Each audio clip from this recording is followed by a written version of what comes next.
Get ready, everyone. The White House press briefing just heated up, and CNN's Kaitlan Collins wasn't backing down. It was Karoline Leavitt who really turned up the heat. Within his executive authority to do that. He is the executive of the executive branch, and therefore he has the power to fire anyone within the executive branch What was supposed to be just another routine press briefing quickly turned into something much more dramatic. Kaitlan Collins had a plan. She thought she had the perfect question to trap Karoline Leavitt, expecting her to slip up, fumble, or look unprepared, but that's not at all what happened. Instead, Karoline flipped the script completely. She didn't back down. She calmly and confidently shut Kaitlan down with nothing but cold, hard facts. The result, Kaitlan was left scrambling, stuttering, and struggling to find her words. The entire press room fell silent. You could hear a pin drop, and the best part? This all played out live, no edits, no spin, just raw, unfiltered reality. CNN certainly didn't want you to see that. Once that clip hit the internet, it was game over. Viewers rushed to social media, calling out Kaitlan and questioning her credibility. Some even started asking if she's really the right person for the job. But don't just take my word for it, we've got the full breakdown coming up. Before we dive in, make sure you hit that like button and subscribe so you never miss these drama-filled updates. You subscribed, great. Now, let's get into it. On the freeze in federal funding, who advised the president on the legality of telling government agencies that they don't have to spend money that was already appropriated by Congress? Well, as the OMB memo states, this is certainly within the confines of the law. So White House counsel's office believes that this is within the president's power to do it, and therefore he's doing it. Okay, so they disagree with lawmakers who say that they don't have the power to freeze this funding. Again, I would point you to the language in the memo that clearly states this is within the law. And all that happened on Friday night. The administration fired several inspectors general without giving Congress the 30-day legally required notification that they were being fired. I think only 2 were left at DHS and the DOJ. And then yesterday we saw several prosecutors, I believe 12, fired from the Justice Department who worked on the investigations into the president. Mm-hmm. As you know, they are career prosecutors, therefore they are afforded civil service protections. How is the administration deciding which laws to follow and which ones to? Let's set the scene. Kaitlan Collins, still convinced she could take on conservatives, thought she had the upper hand. She figured she could trap Karoline Leavitt with a smug, rehearsed attack. Well, folks, that was a big mistake. Karoline didn't even flinch. Instead, she shut Kaitlan down right away, hitting her with a series of solid facts that Kaitlan had no way to counter. Boom, Kaitlan Collins was left scrambling, trying to save face. But the damage was already done. The room went silent, and you could feel the tension in the air.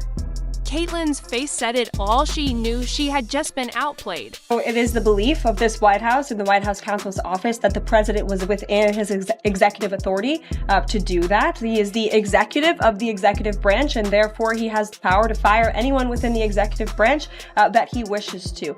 There's also a case that went before the Supreme Court in 2020, Scala Law LLC versus the Customs,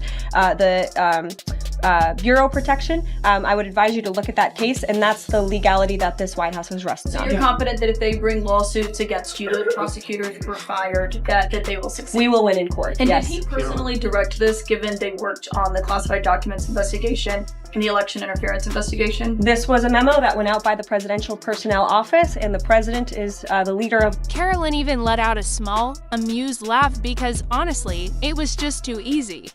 The look in Kaitlan's eyes said it all, pure panic. She wasn't ready for that kind of comeback. She got caught off guard, and the internet saw every second of it. Within minutes, social media exploded. Hashtags were trending, clips went viral, and conservatives were loving every second. Karoline completely owned the moment, and Kaitlan Collins was left embarrassed, and it didn't stop there. CNN quickly went into damage control mode, scrambling to cover up the mess, but it was too late. The clip was everywhere. People were sharing Karoline's takedown from every angle, and Kaitlan's credibility started coming into question. CNN's reaction, full-on panic. They began quietly pulling clips, fact-checkers jumped in trying to reframe the story, and the network tried to shift attention elsewhere, anything to make people forget. But none of it worked. Conservatives were celebrating, and even some liberals admitted that Kaitlan walked right into it. That Democrats have been labeling President Trump a to democracy for the better half of 10 years. Let's talk about how they have compared him to one of the worst mass in the history of the world, and that Kamala Harris and Joe Biden weaponized the court system and the justice system in this country against Donald Trump in an attempt to imprison him. He sat through a courthouse for 7 weeks this past year, and the Democrats were hoping he would go to jail for it. That is real political that has led to 2 heinous attempts on President Trump's life that, by the grace of God, he was able to escape, and he is here with us today. So yes, President Trump knows a little bit about political violence because he's experienced it himself. And talking about the tragic realities of war that Liz Cheney and her father, Dick Cheney, have got this country into is not political. It's talking about the reality of the foreign conflicts that the Washington, D.C. establishment have sold out. The irony in all this is pretty clear. CNN tried to paint Karoline as unprepared, but in the end, they only exposed their own missteps. It was a complete mess, and just when it seemed like things couldn't get any worse for Kaitlan, they did. Out of nowhere, Kaitlan brought up the egg shortage. Yes, really. In a last-ditch effort to shift the focus and save face, she tried blaming the White House for inflation and rising grocery prices. But once again, Karoline didn't flinch. She delivered a strong, clear response that left Kaitlan stunned. Karoline broke it down, pointing out how Biden's policies, including the mass culling of chickens, had directly contributed to the egg shortage. Her answer was solid, direct, and easy to understand. That moment sealed it, even CNN's own. Viewers started to question the narrative. At that point, it was game over. Reporting out there that is putting the onus on this White House for the increased cost of eggs. I would like to point out to each and every one of you that in 2024, when Joe Biden was in the Oval Office or upstairs in the residence sleeping, I'm not so sure, egg prices increased 65% in this country.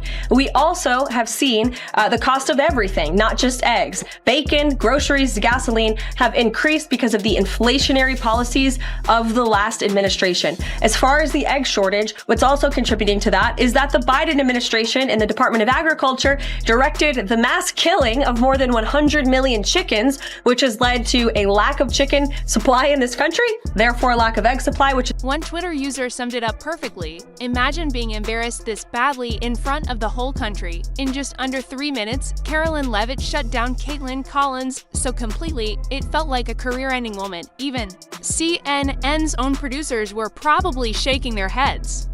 Kaitlan tried everything she could to change the narrative, but nothing worked, and each attempt only made things worse. But this wasn't just a one-time stumble, it revealed a bigger issue. Why so many people have stopped trusting the media.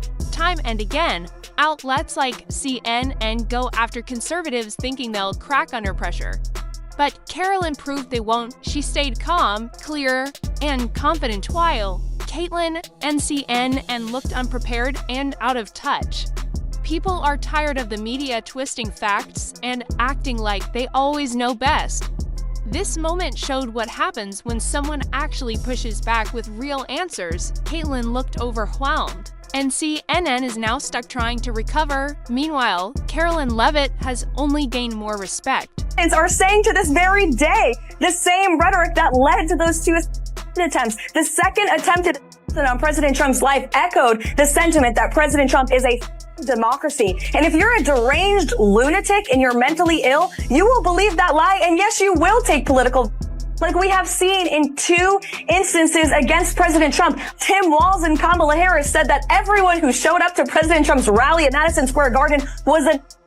That's despicable, dangerous, divisive rhetoric that is spewed by the Democrat Party every single day. And I'm so sick and tired of the media pointing the finger at Donald Trump and saying that he is sowing division in this country. He is not. The media is for pushing hoaxes like the one that you all pushed today, and the Democrat Party is for... So here's the big question. Will CNN actually learn from this embarrassing moment, or will they keep doubling down on the same failed tactics?